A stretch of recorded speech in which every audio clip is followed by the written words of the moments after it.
Hello guys, দেখতে পাচ্ছ আমি আরেকটা ভিডিও নিয়ে চলে এসেছি। ভিডিওটা ভালো লাগলে অবশ্যই লাইক করবেন। যারা যারা আমার ইউটিউব চ্যানেলে নতুন প্লিজ সাবস্ক্রাইব করে দেবেন। তো বন্ধুরা কিছু আমার পায়রাগুলো শুকিয়ে গিয়েছে, আমি তোমাদেরকে দেখাবো। তো বন্ধুরা তোমরা ভিডিওটা শেষ পর্যন্ত দেখবেন। তো বন্ধুরা আজকে আমি পায়রাকে খাওয়াবো ছোলা খাওয়াবো আজকে পায়রাকে আমি। তো বন্ধুরা চলো আমি লবটা খুলি, কী কী পায়রাকে খাওয়াবো অবশ্যই তোমাদেরকে দেখাবো। তো বন্ধুরা তার আগে বলে দিই আমি কিছু পায়রা কালেকশান করেছি। তো বন্ধুরা দেখো এখানে কালশিরা আছে, ফুলশিরা আছে। তো বন্ধুরা এদিকে একটা মাদি পায়রা আছে, এটা দচ্চা মাদি, আর একটা কালেঙ্গা পায়রা আছে। তো বন্ধুরা এদিকে একটা নর আছে, দেখতে পাচ্ছ ম্যাড্রাস নর আছে একটা, আর একটা সবুজ পায়রা আছে। তো বন্ধুরা সবুজ পায়রাটা বাজি করে। তো বন্ধুরা দেখতেই পাচ্ছ ওদিকে মাদিটা আছে, মাদিটা অনেকটা ভয় খাচ্ছে। তো বন্ধুরা বেশি নয় 7টা পায়রা কালেকশান করেছি। তো বন্ধুরা দেখো নটটার অনেকটা বয়স হয়ে গিয়েছে। তো বন্ধুরা এখানে একটা মাদি পায়রা আছে। তো বন্ধুরা জিটিয়া মাদি এটা। তো বন্ধুরা এটা পাঠা পায়রা একটা।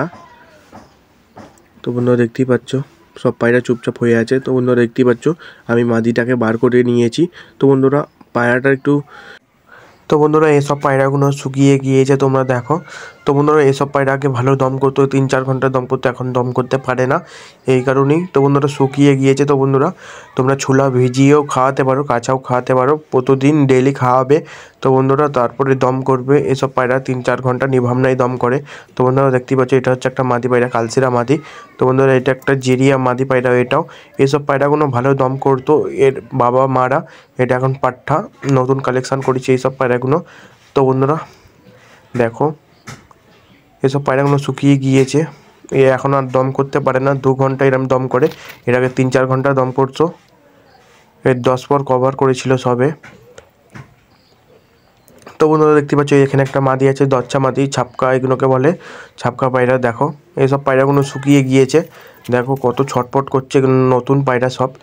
এইসব পায়রাকে ছোলা খাওয়াবে অবশ্যই, এইসব পায়রাকে ছোলা খাওয়াবার উচিত। তো বন্ধুরা তোমরা দেখতেই পাবে যে তোমাদের আগের পায়রাগুলো যে দম করতো এখন আর দম করতে পারে না, এই কারণেই যে ওরা শুকিয়ে গিয়েছে, ওদের শরীর খারাপ হয়েছিল, ঠান্ডা লেগে গিয়েছে, ওদেরকে ছোলা খাওয়াতে পারো।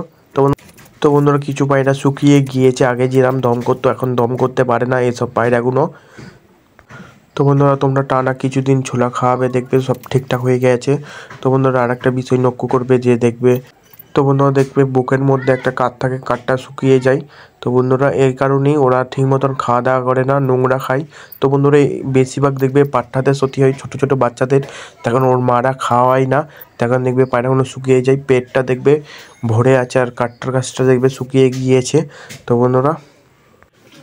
বন্ধুরা ডিম বাচ্চা ভালো করে, তোমরা ছোলা খাইয়ে দেখবে যেই পায়রা দম করে না।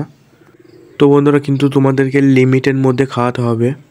তো বন্ধুরা দেখতেই পাচ্ছ এটা সেই বয়স্ক নটটা, অনেকটা বয়স হয়ে গিয়েছে। তো বন্ধুরা তোমরা ছোলা খাওয়াবে কিন্তু লিমিটের মধ্যে খাওয়াবে, তাহলে পায়রার পাল্লা পায়খানা হয়ে যেতে পারে।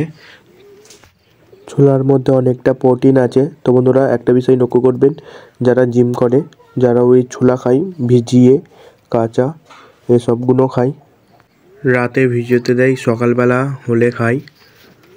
তো বন্ধুরা ভিজিয়ে রাখলে কি হয়, পায়রাগুলো খেতে চায় না। আসলে ছোলাগুলোকে জলের মধ্যে দিলে তোমরা নিশ্চয়ই জানো আসলে বড় বড় হয়ে যায় ছোলাগুলো। তো বন্ধুরা যেদিন না খেতে চায় তোমরা পায়রাগুলোকে ধরে খাওয়াতে পারো। তো বন্ধুরা কবুতরের টাল এসবগুলো সব ঠিক হয়ে যাবে। তো বন্ধুরা কবুতর শুকিয়ে গেলে এসবগুলো সব দূর হয়ে যাবে। তো বন্ধুরা কবুতরের শরীর খারাপ হলেও এসবগুলো। তো বন্ধুরা দেখতেই পাচ্ছ আমার হাতে আছে কাঁচা ছোলা, আমি কাঁচা ছোলাই খাওয়াবো পায়রাকে, ভিজিয়ে খাওয়াবো না, এই কারণেই যে খেতে পারবে না। তো বন্ধুরা তোমরা ভিজিয়ে খাওয়াতে পারো।